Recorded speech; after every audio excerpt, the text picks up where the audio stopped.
We'll go to their locker room when we come back. Thank you, Reggie. It was been a long haul, but it was well worth it.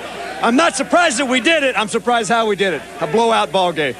Mr. Fogelman, how do you feel? Well, Reggie, I just feel fantastic. I'm just very honored to be involved with such a great organization and great people, and I'm a lucky guy, and I really appreciate being here. Mr. Kaufman, I've played against your ball club a long time. You beat us too, Reggie. I want to say that when the Royals lost, they lost with dignity. And when we win the same way. Well, you certainly have proved that tonight. The Commissioner of Baseball, Peter Uberoth, has a trophy to present, the World Championship trophy to the Kansas City Royals. Get a hold of that, Buck. These are courageous team, Reggie. Courageous folks. We got it. Congratulations, you guys. How about it? I got it. Yeah, how about that? All right, good. All right. Dick, tell me about the ball game tonight. You guys, you had John Tudor and Brett Saberhagen pitching tonight. Did you ever expect an outcome like this? Really, Reggie. You just never know what's going to happen in this game. I knew Saberhagen would pitch a good ball game. He's done it all year. I'm surprised it was a blowout game, but baseball, anything can happen. The Cardinals are a good ball club. They're a good organization. We started catching a break or two. I thought once we came back to Kansas City, they didn't put us away in St. Louis. When we got back here, I don't think our guys were cocky or overconfident, but we kind of had that look in our eye. Not Dick Hauser, but the ball club. They proved it. Dick, before we present the Chevrolet Most Valuable Player Trophy, what about the Kansas City Royals? The Western Division of the American League is supposed to be the weak division. I heard that. I've heard that for a couple of years now. Well, that's history, too, just like a lot of records and a lot of things that happen, dynasties and all those other things. We're a good, solid ball club, and we've got great pitching, and the character came out in this World Series. It was a great series for us, Reggie. I understand that the Chevrolet Most Valuable Player Award, the most valuable player is Brett Saberhagen, who pitched a shutout tonight, gave up 1 run in Game 3. Mr. Commissioner, the Most Valuable Player Trophy over here. Here is Brett Saberhagen. Come on up here, Brett. You can't have them both, please. Brett, outstanding game. What can you say? Coming in here, I was extremely nervous. You were nervous? I was real nervous. Fortunately, we got some key plays. I don't think this should all go to me. We had 25 guys contribute in this series. Dane Orch last night, and you can just go up and down the line. It really belongs to everybody on this ball club. Mr. Commissioner, the Most Valuable Player Award. Well, this is the Brett Saberhagen, the Chevrolet Most Valuable Player. This is yours, Brett. It's a guy that's made this whole country proud. A hell of a ball player. Great series. Let's get that trophy turned around so everybody can see it. I don't weigh this much as the trophy weighs. I understand we have a special phone call from a special guest. Will you get the President of the line? United States. And who would he like to speak to first? How about if he speaks to Avron Fogelman, the owner of the Kansas City Royals? Do we have the telephone call in? It is not here yet. We're not ready for the phone call yet. Let me say hi to my wife, Janine, and Drew in the hospital. If bring this home to you tonight, and hopefully we can both enjoy it for the rest of the year and maybe one next year. While we're waiting, we will go over to Tim McCarver in the St. Louis Cardinal clubhouse. We'll be right back. And my guest is Whitey Herzog. Whitey, you won 108 ball games this year, and I don't know whether congratulations are in order, certainly for winning the 108, but you couldn't win that 109th.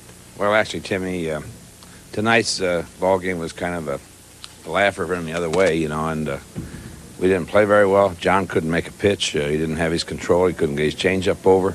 They swung the bats pretty good, and they beat us tonight. And we should have put it away last night, and we didn't, and that's just one of those things. But when you play a 7-game World Series and you only hit about 165 as a team and you only score 13 runs, you certainly don't deserve to win.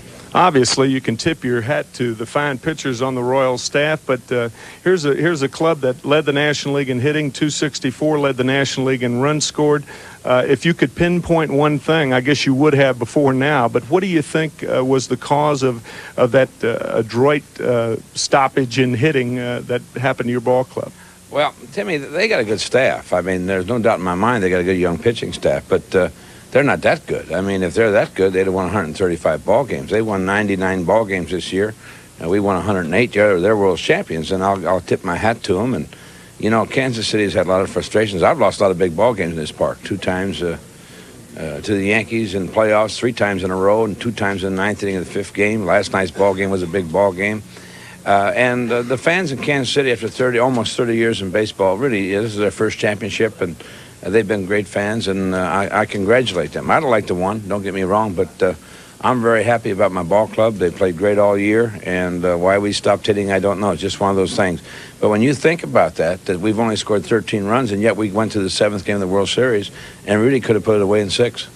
Whitey, we received reports that John Tudor was released from the hospital with possible stitches in his left hand. Can you tell us about that, or do you want to? Oh, yeah. There's no sense in not talking about it. I mean, he's got a bandage on his index finger of his pitching hand.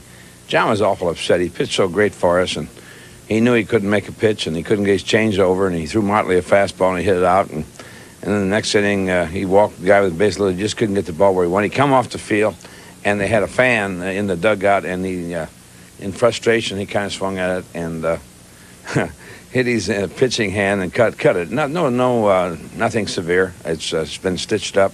No tendon damage. There's nothing like that. But it was just the idea that he was awful down in the dumps. Speaking of down in the dumps, obviously Joaquin Andujar was down in the dumps too. Do you think the show of frustration and his temper tonight will affect his performance next year, possibly after sitting on it, and the public's perception of him as a pitcher for the Cardinals? Oh, he'll probably win 20 games.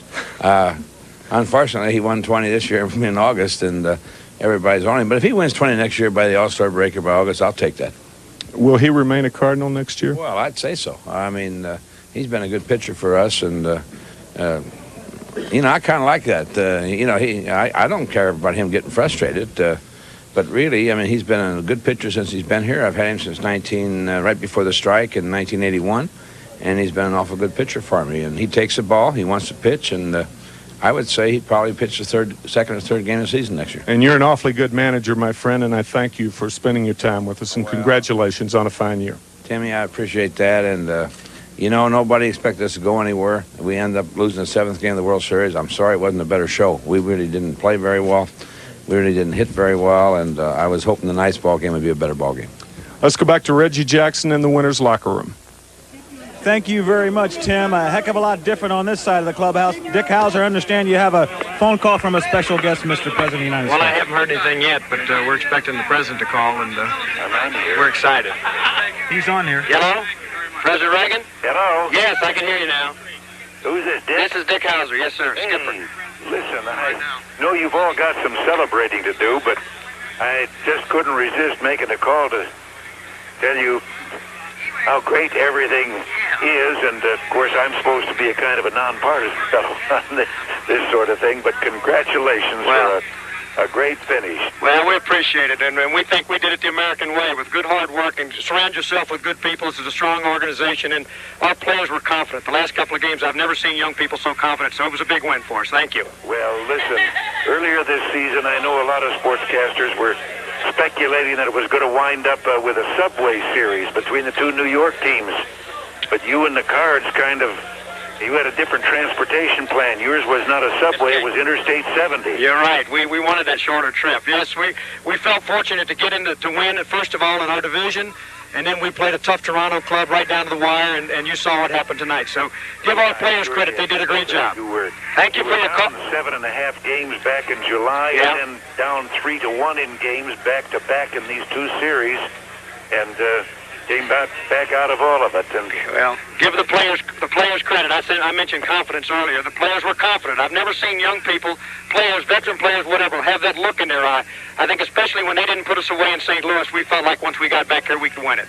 Well, listen, I could start George Brett, Willie Wilson, Brett Saberhagen, and Jim Quisenberry. Well, I better stop because I really should be listing the whole squad for this terrific effort. Well, I'd like for you to speak to some people there. Let some of these other players talk to you for a minute, if you don't mind. Fine. Thank you, Mr. President. We appreciate your call. How you doing, Mr. President? Just fine. Oh, that's great. I'm doing just great, too. Having a baby win the World Series in 2 days, it couldn't be any better.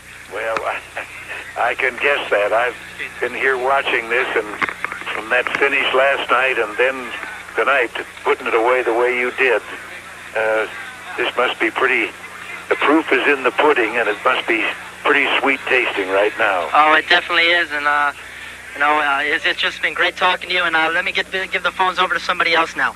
Okay. Take care.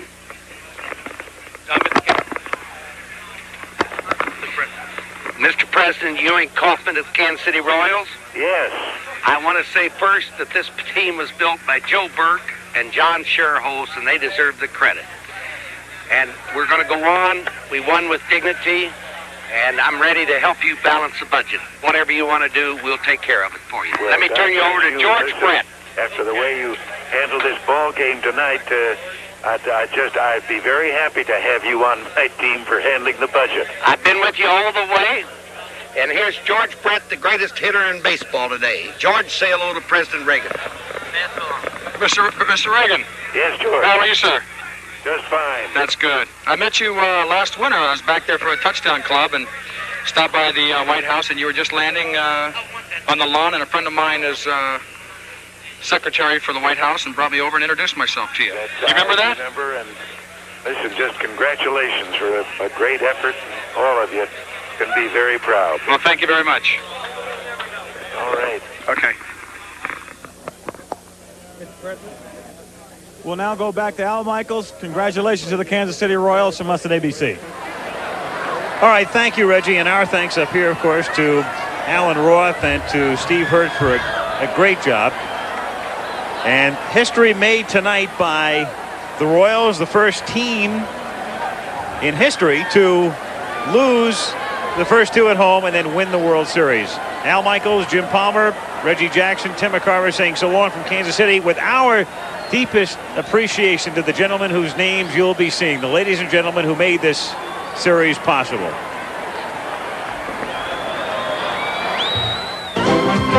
The executive producer of ABC Sports is Roone Arledge. The 1985 World Series produced by Chuck Howard and Dennis Lewin, directed by Chet Forty. Technical directors Mike Blazo, Barry Clemens, and Chet Mazurek. Associate directors Earl Fryman, Garland Simon, and John McGinnis.